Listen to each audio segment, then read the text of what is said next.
한 항공사 CEO가 있다고 한번 상상해보죠. 갑자기 들이닥친 허리케인 때문에 주요 허브 공항이 폐쇄됐어요. 지금 당장 수백 편의 항공기, 수천 명의 승무원이랑 승객, 그리고 공급망 전체를 정말 단 1시간 안에 재조정해야 하는 상황에 처한 거예요. 기존 방식대로라면 아마 수십 개 갈은 시스템이랑 엑셀 시트 뒤지는 것만으로도 몇 시간은 좋게 걸리겠죠. 거의 불가능에 가까운 미션이에요. 하지만 만약 이 모든 상황을 정말 한눈에 보고 거기서 최적의 결정을 내리고 심지어 즉시 실행까지 할 수 있는 거대한 디지털 뇌가 있다면 어떨까요? 오늘 우리는 기업 곳곳에 흩어져 있는 이 방대한 원시 데이터가 어떻게 이렇게 살아있는 디지털 트윈으로 변모하는지 팔란티어 온톨로지 구축의 5단계 기술적 여정을 아주 깊이 따라가 보겠습니다. 그리고 시작하기 전에 투자 판단의 최종 책임은 투자자 본인에게 있다는 점을 명확히 말씀드립니다. 저희는 단순 참고용 정보나 분석을 제공할 뿐 특정 종목이나 섹터에 대해 매수나 매도를 절대 추천하는 것이 아닙니다. 자, 방금 말씀드린 항공사 CEO의 사례. 정말 생각만 해도 아찔한데요. 이 불가능한 미션을 해결하기 위한 디지털 뇌를 만든다고 할 때 그 첫 단추는 어디서부터 꿰어야 할까요? 당연히 일단 흩어져 있는 데이터를 모으는 것일 텐데 이게 말처럼 쉽지 않을 것 같아요. 항공기 센서 데이터, 승무원 스케줄링 시스템, 공항 관제 데이터, 고객 예약 정보 전부 다 제각각 다른 곳에 다른 형식으로 있을 테니까요. 네, 맞습니다. 바로 그 지점이 모든 것의 시작, 1단계 데이터 통합 및 동기화입니다. 여기서 가장 중요한 개념은요. 데이터를 단순히 한 곳에 복사해서 쌓아두는 게 아니라는 거예요. 그게 아니라 원천 시스템과 살아있는 연결을 유지하면서 실시간으로 동기화한다는 점입니다. 복사가 아니라 동기화다. 그 차이가 혹시 방금 그 항공사 위기 상황에서는 어떤 결정적인 차이를 만들게 되나요? 이렇게 생각해 보시면 쉬울 것 같아요. 데이터를 복사하는 순간 그건 과거의 사진이 되어버려요. 예를 들어 10분 전에 복사한 항공기 위치 데이터는 지금 허리케인이 몰아치는 상황에선 사실상 아무 의미가 없죠. 하지만 동기화는 계속해서 정보가 흘러들어오는 뭐랄까 라이브 영상에 가깝습니다. 라이브 영상이요? 네. 예를 들어서 항공기 운항 정보를 담고 있는 SAP 시스템, 또 고객 데이터를 관리하는 세일즈포스, 그리고 각 공항의 IoT 센서 데이터 같은 다양한 소스가 있잖아요. 이런 곳에 마그리트라는 에이전트 소프트웨어를 설치합니다. 이 에이전트가 데이터가 발생하는 현장과 플랫폼을 잇는 일종의 파이프라인 역할을 해서 항공기의 현재 위치, 공항의 풍속, 승무원의 현재 상태 같은 정보들이 거의 실시간으로 플랫폼에 반영되는 거죠. 데이터를 그냥 창고로 옮겨오는 게 아니라 데이터가 있는 곳에 직접 빠르게 꽂아서 계속 빨아들이는 그런 느낌이네요. 그럼 데이터의 신뢰도는 어떻게 보장하죠? 예를 들어서 A 시스템에서한 항공기가 운항 중이라고 뜨는데 B 시스템에서한 지연이라고 뜨면 CEO는 대체 뭘 믿어야 하나요? 그거 아주 중요한 질문입니다. 그래서 이 연결 과정에서 데이터의 출처, 프로베넌스와 이력, 리니지를 자동으로 추적하고 기록하게 돼요. 출처와 이력이요? 네, 이 데이터가 정확히 어느 시스템, 어느 데이터베이스, 어느 시점에 생성되었고 또 어떤 과정을 거쳐서 여기까지 왔는지를 투명하게 보여주는 일종의 족보를 만든다고 생각하시면 돼요. 데이터의 족보라. 재밌는 표현이네요. 그렇죠. 덕분에 데이터변의 충돌이 발생했을 때 어느 쪽이 더 신뢰할 수 있는 최신 정보인지 판단할 수 있고 만약 문제가 생겨도 원인을 역추적해서 해결할 수 있습니다. 위기 상황에서 의사결정의 기반이 되는 데이터 자체가 신뢰할 수 없다면 사실 아무 소용이 없으니까요. 알겠습니다. 일단 신뢰할 수 있는 데이터 파이프는 꽂았네요. 하지만 그 파이프들로 들어오는 데이터는 여전히 뒤죽박죽인 원석 상태일 것 같아요. 어떤 데이터는 미국 시간 기준이고 어떤 건 한국 시간 기준이고 형식도 다 다르고요. 이 원석을 바로 사용할 수는 없을 텐데 이걸 어떻게 다듬어야 하죠? 네, 바로 그 과정이 2단계 데이터 정제 및 파이프라인 빌딩입니다. 말씀하신 것처럼 다양한 형식, 오류, 빈값을 포함한 원시 데이터를 온톨로지라는 정교한 모델에 넣을 수 있도록 깨끗하게 가공해서 클린 데이터셋을 만드는 단계죠. 여기서 팔란티어의 철학 같은 게 좀 드러나는데요. 바로 기술 장벽을 허무는 겁니다. 기술 장벽을 허문다. 그게 구체적으로 어떤 의미인가요? 개발자가 아닌 사람도 쓸 수 있다는 그런 뜻일까요? 네, 거의 그런 의미입니다. 두 가지 도구를 제공하는데요. 첫째는 파이프라인 빌더예요. 이건 코딩을 전혀 모르는 예를 들어 항공사 현업 분석가도 마우스 클릭만으로 데이터 정제 로직을 만들 수 있는 시각적인 도구입니다. 와, 코딩 없이요? 네, 마치 레고 블록을 조립하듯이 A 데이터랑 B 데이터를 가져와서 시간 기준을 UTC, 그러니까 세계 표준시로 통일하고 결항된 항공편 정보는 제외해서 합치는 식의 작업을 아주 직관적으로 처리할 수 있습니다. 잠깐만요. 그럼 코딩이 필요한 복잡한 작업은 어떻게 처리하죠? 현업 사용자가 만든 간단한 파이프라인이랑 또 엔지니어가 만든 복잡한 파이프라인이 한 플랫폼 안에서 막 엉키거나 관리에 어려움이 생길 수도 있을 것 같은데요. 좋은 지적이세요. 그래서 둘째로 데이터 과학자나 엔지니어를 위한 코드 레퍼지토리를 제공합니다. 여기서는 스파크 기반으로 파이썬이나 SQL 같은 코드를 사용해서 훨씬 정교하고 복잡한 데이터 변환 로직을 구현할 수 있죠. 그런데 중요한 건 이 두 가지 방식, 그러니까 노코드랑 트로코드로 만들어진 파이프라인이 분리된 채 따로 노는 게 아니라는 점이에요. 파이프라인 빌더로 만든 로직의 결과물을 코드 레파지토리에서 이어받아서 더 복잡한 작업을 하고 또 그 결과를 다시 현업 사용자가 파이프라인 빌더에서 사용하는 식의 유기적인 협업이 가능하도록 설계되어 있습니다. 아, 각자의 전문성에 맞는 도구를 쓰되 그 결과물은 서로 공유하고 또 이어받을 수 있는 그런 구조군요. 근데 이렇게 수많은 데이터를 계속 처리하려면 시스템에 엄청난 부하가 걸릴 것 같아요. 매번 전체 데이터를 처음부터 다시 계산해야 하나요? 바로 그 문제를 해결하는 핵심 기술이 점진적 처리입니다. 점진적 처리요? 네. 예를 들어 어제까지 10만 편의 항공편 데이터가 처리되었고 오늘 100편의 신규 데이터가 들어왔다고 한번 해보죠. 일반적인 방식이라면 10만 100편 전체를 다시 계산해야 하지만 점진적 처리는 이미 계산된 10만 건은 그대로 두고 새롭게 추가되거나 변경된 100편에 대해서만 계산을 수행합니다. 덕분에 컴퓨팅 자원과 시간을 정말 극적으로 아낄 수 있죠. 와, 그건 정말 효율적이겠네요. 그렇죠. 그리고 이게 단순한 기술적 효율성을 넘어서 비즈니스에 미치는 영향은 정말 막대합니다. 경쟁사가 10분 전 데이터를 보고 있을 때 우리 CEO는 바로 지금 이 순간의 공황 상황을 보고 결정을 내릴 수 있는 거죠. 위기 상황에서 그 10분의 차이가 만들어내는 결과는 아마 상상 이상일 겁니다. 자, 이제 깨끗하고 신뢰할 수 있는 데이터가 실시간으로 흘러들어오고 있습니다. 하지만 여전히 이건 뭐 A7701, 보잉 777, JFK ICN 같은 숫자와 텍스트의 나열일 뿐이잖아요. 어떻게 이것들이 CEO가 이해할 수 있는 항공기, 조종사, 운항 경로 같은 실제 비즈니스 개념으로 탈바꿈하는 거죠? 여기가 정말 궁금합니다. 네, 바로 지금부터가 온톨로지의 심장부, 3단계 의미론적 객체 모델링입니다. 온톨로지의 심장부. 네, 이 단계는 흩어져 있던 데이터 조각들의 의미와 관계를 부여해서 현실 세계를 그대로 복제한 디지털 모델을 만드는 과정이에요. 사용하는 도구는 온톨로지 매니저입니다. 의미와 관계를 부여한다. 마치 데이터에 영혼을 불어넣는 과정처럼 들리네요. 구체적으로 어떻게 진행되나요? 크게 두 가지 핵심 작업으로 이루어집니다. 첫째는 객체 타입 생성이에요. 데이터 테이블의 각 행을 현실 세계의 명사, 그러니까 항공기, 공항, 승무원, 고객 같은 하나의 객체로 정의하는 겁니다.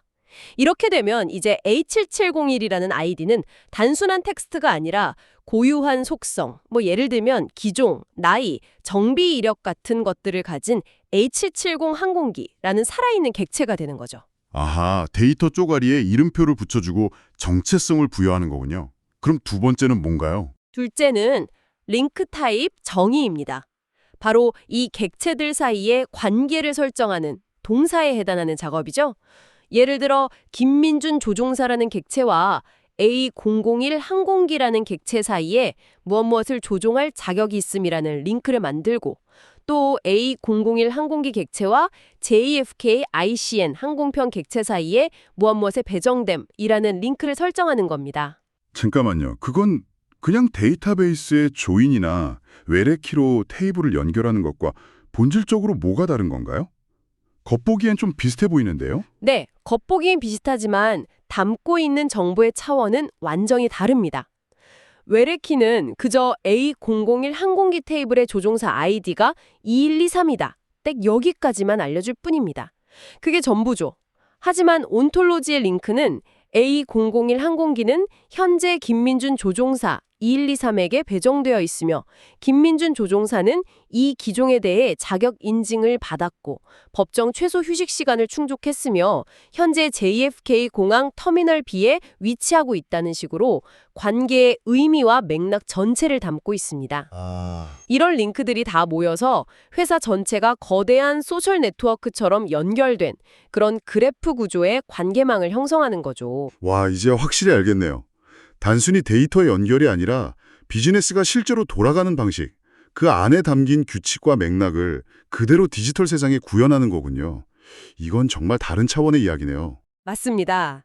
그리고 바로 이 단계에서 재사용성이라는 온톨로지의 가장 큰 가치가 빛을 발하기 시작합니다. 한번 항공기라는 객체를 모든 속성과 규칙을 담아서 제대로 정의해두면 앞으로 회사 내에 어떤 부서든 새로운 프로젝트를 할 때 이 항공기 객체를 그대로 가져다 쓸 수 있습니다. 운항팀은 비행 스케줄링 앱을 만들 때, 정비팀은 부품 관리 앱을 만들 때, 재무팀은 자산가치 평가 모델을 만들 때 각자 데이터를 처음부터 다시 모으고 정지할 필요가 전혀 없이 이미 검증된 항공기라는 레고 블록을 사용하는 거죠. 한번 만들어두면 모두가 쓰는 공통의 부품이 되는 거군요. 개발 속도나 효율성 면에서 정말 비교가 안 되겠네요. 그런데 2단계에서 보안 정책까지 설정한다는 점이 좀 독특하게 들려요. 보통 보안은 맨 마지막에 더 씌우는 기능 아닌가요? 그게 바로 전통적인 방식의 맹점입니다. 온톨로지는 객체를 정의하는 가장 근본적인 단계에서부터 보안, 즉 누가 무엇을 볼 수 있고 무엇을 할 수 있는가를 정의합니다. 예를 들어 김민준 조종사 객체의 비행 스케줄이라는 속성은 본인과 운항팀만 볼 수 있지만 연붕이라는 속성은 인사팀과 재무팀만 볼 수 있도록 아주 세밀하게 접근 제어 목록 ACL, 액세스 컨트롤 리스트를 설정하는 거죠. 이렇게 되면 보안이 시스템의 DNA에 처음부터 각인되는 셈이라 나중에 앱을 수백 개 만들어도 이 보안 규칙은 모든 곳에서 일관되게 유지됩니다. 알겠습니다. 지금까지 현실 세계의 비즈니스를 완벽하게 복제한 아주 정교하고 안전한 디지털 청사진을 만들었습니다. 그런데 아직은 움직이지 않는 정적인 모델이잖아요. 이제 이 똑똑해진 모델을 어떻게 움직이게 만드나요? 그 역할을 하는 곳이 바로 4단계, 운동적 계측 및 로직 주입입니다. 운동적이라는 단어처럼 정적인 온톨로지에 행동과 지능을 불어넣는 과정이죠. 여기서 액션과 펑션이라는 두 가지 핵심 도구가 등장합니다. 액션과 펑션, 어떤 차이가 있죠? 액션은 사용자가 이 디지털 모델을 통해서 현실 세계에 직접 영향을 미치는 행동을 정의하는 겁니다. 예를 들어 허리케인 상황을 분석한 CEO가 A001 항공편의 경로를 시카고로 변경하라는 결정을 내렸다고 해보죠. 이때 앱에서 경로 변경 액션 버튼을 누르면 이 명령이 온톨로지를 통해서 실제 항공운항 시스템에 전달되어서 경로가 변경되는 겁니다. 즉, 분석에서 끝나는 게 아니라 실행으로 이어지는 거죠. 그게 바로 데이터를 다시 원천 시스템에 써넣는다는 라이트백 기능이군요. 그런데 이거 굉장히 강력한 만큼 아주 위험할 수도 있겠는데요. 만약 누군가 실수로 버튼을 잘못 눌러서 엉뚱한 항공편의 경로를 바꿔버리면 큰일이잖아요. 이런 위험을 막는 안전장치는 뭔가요? 당연히 있습니다. 액션을 정의할 때 단순히 무엇을 할지만 정하는 게 아니라 누가 이 액션을 실행할 수 있는지, 실행하기 전에 어떤 조건들이 충족되어야 하는지, 그리고 2번, 3번의 확인 절차를 거치게 할 것인지 같은 모든 규칙을 함께 프로그래밍합니다. 예를 들면 국제선 경로 변경 같은 아주 중요한 액션은 수석 운항 관리자 등급의 사용자만 실행할 수 있고 실행 전에는 반드시 동료의 승인을 받도록 강제할 수 있죠. 강력한 권한에는 그만큼 정교한 통제 장치가 따르는 셈입니다. 그렇군요. 그럼 펑션은 어떤 역할을 하나요? 펑션은 복잡한 비즈니스 로직이나 AI 모델 같은 지능을 객체에 심는 역할을 합니다. 보통 파이썬 같은 언어로 작성하는데요. 예를 들어 이 항공기의 현재 연료, 무게, 날씨 데이터를 기반으로 최적의 비상착륙 공항을 실시간으로 계산하라 같은 복잡한 알고리즘을 펑션으로 만들어서 항공기 객체에 연결해 둘 수 있습니다. 그럼 사용자가 특정 항공기 객체를 클릭하기만 하면 이 펑션이 즉시 실행되어서 몇 초 만에 최적의 대안을 제시해 주는 거죠. 그러니까 AI 모델이 그냥 따로 노는 게 아니라 온톨로지라는 비즈니스 맥락 위에서 실시간으로 작동하는 통로가 되는 거군요. 항공기 객체 스스로가 생각하는 능력을 갖게 되는 셈이네요. 정확합니다. 수요 예측 AI 모델을 펑션으로 만들어서 항공 노선 객체에 연결하면 각 노선 객체는 스스로 미래의 예약률을 예측하는 지능을 갖게 됩니다. AI가 분석가에게 리포트를 주는 게 아니라 비즈니스 객체 자체에 내재되는 거죠. 좋습니다. 그럼 이 모든 준비가 끝났습니다. 사용자인 항공사 CEO나 현장 관리자는 최종적으로 무엇을 보게 되는 건가요? 복잡한 데이터 파이프라인이나 코드는 아닐 텐데요. 네, 이제 마지막 퍼즐 조각 5단계 하이드레이션 및 애플리케이션 배포가 남았습니다. 먼저 온톨로지 하이드레이션이라는 게 일어나요. 수분을 공급한다는 뜻처럼 2단계의 데이터 파이프라인을 통해 들어온 실시간 데이터가 3단계에서 만들어둔 객체의 틀을 계속해서 채워주는 과정입니다. 이 과정을 통해서 온톨로지는 항상 최신 정보를 머금은 살아있는 상태를 유지하게 되죠. 와, 텅 비어 있던 청사진에 현실의 데이터라는 피가 돌면서 살아 움직이는 생명체가 되는 과정 같네요. 완벽한 비유입니다. 그리고 사용자는 이렇게 생명력을 얻은 온톨로지를 워크숍이나 오브젝트 익스플로러 같은 도구를 통해 만나게 됩니다. 특히 워크숍은 코딩 없이 앱을 만드는 도구인데요. 개발자가 아니더라도 온톨로지 객체들, 예를 들면 항공기 객체, 공항 지도 객체, 승무원 목록 객체를 화면에 드래그 앤 드롭으로 가져와서 연결하는 것만으로 허리케인 대응 대시보드 같은 맞춤형 업무 앱을 단 몇 시간 만에 만들 수 있습니다. 개발자가 몇 달 걸릴 일을 현업 담당자가 직접 만들 수 있게 된다는 거군요. 그렇습니다. 이제 CEO는 더 이상 수십 개의 스프레드시트를 볼 필요가 없습니다. 대신 자신의 눈앞에 펼쳐진 디지털 트윈 앱, 즉 실시간 운영 상황이 반영된 지도 위에서 항공기 객체를 클릭해 상태를 보고 펑션으로 시뮬레이션을 돌려 최적의 대안을 찾고 액션 버튼을 눌러 즉시 실행하는 이 모든 과정을 한 화면에서 끝낼 수 있게 되는 겁니다. 데이터와 현실 업무 사이의 모든 장벽이 사라지는 순간이죠. 와, 그렇다면 1단계부터 5단계까지 이 모든 복잡한 과정이 주는 궁극적인 가치는 무엇일까요? 이 파이프라인 전체를 통해 기업은 결국 무엇을 얻게 되는 건가요? 이 모든 과정을 한 문장으로 요약하면 데이터를 정보로, 정보를 지능으로, 그리고 지능을 행동으로 바꾸는 완벽한 선순환 구조를 구축하는 것입니다. 데이터가 정보로, 정보가 지능으로, 지능이 행동으로. 네. 원시 데이터는 정제되고 연결되어서 의미 있는 정보, 즉 객체와 링크가 되고요. 그 정보 위에 펑션이라는 지능이 더해지면서 최종적으로 액션을 통해 현실에 영향을 미치는 행동으로 이어집니다.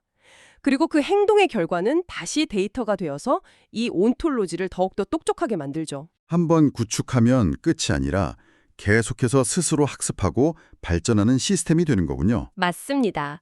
그리고 한번 제대로 구축된 온톨로지는 기업 전체의 단일 지식 기반, 그러니까 공통의 뇌 역할을 하게 됩니다. 여기서 파생되는 가장 강력한 가치는 앞서 잠깐 언급했던 재사용성과 확장성입니다. 오늘 허리케인 대응을 위해 만든 항공기, 공항, 승무원 객체는 내일 마케팅팀이 새로운 우수고객 예측 모델을 만들 때, 또 모레는 재무팀이 탈소 배출량 관리 시스템을 만들 때 그대로 재사용될 수 있습니다. 매번 데이터 준비에 프로젝트 시간의 80%를 쏟아붓는 그런 비효율이 사라지고 모두가 검증된 단일 진실 공급원 위에서 혁신에만 집중할 수 있게 되는 겁니다. 이것이 바로 기업의 운영 속도를 기하급수적으로 끌어올리는 원동력입니다. 오늘 우리는 뒤죽박죽 섞인 데이터라는 원석이 온톨로지라는 정교한 파이프라인을 거쳐 현명한 행동이라는 보석으로 거듭나는 전 과정을 따라가 봤습니다. 여기서 한 걸음 더 나아가 이런 질문을 던져볼 수 있겠네요. 만약 기업의 모든 의사결정을 현실 세계에 적용하기 전에 이 완벽한 디지털 트윈 위에서 먼저 수백, 수천 번씩 시뮬레이션해 볼 수 있다면 어떨까요? 우리는 어떤 예상치 못한 기회를 발견하게 될까요? 또 어떤 숨겨진 위험을 미리 방지할 수 있을까요? 다시 한번 말씀드리지만 투자 판단의 최종 책임은 투자자 본인에게 있다는 점을 명확히 말씀드립니다. 저희는 단순 참고용 정보나 분석을 제공할 뿐 특정 종목이나 섹터에 대해 매수나 매도를 절대 추천하는 것이 아닙니다. 항상 여러분의 성공 투자를 기원합니다. 내용이 좋으셨다면 구독, 좋아요 부탁합니다.